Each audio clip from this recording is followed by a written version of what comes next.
Feather stitch creates a pretty chain of stitches and is very useful for embroidering plants and trees.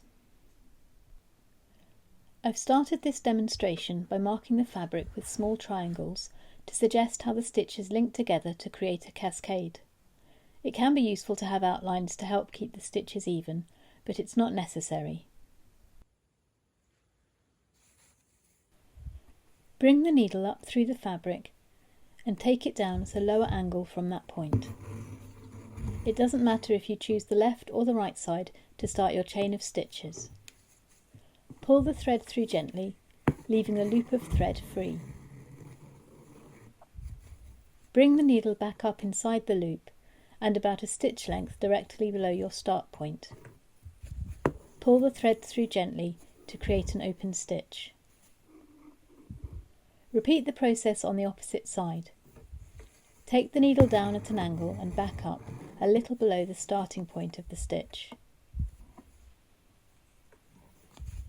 Your stitches will form a cascade of open loops, travelling in whatever direction you want to take them.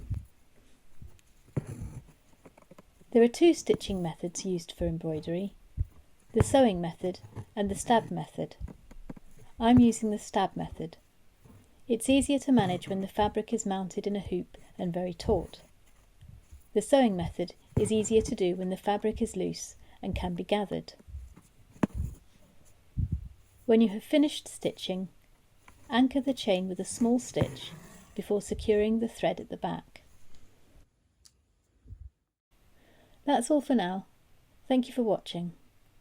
If you have any questions, do leave a comment and I'll get back to you. Bye for now.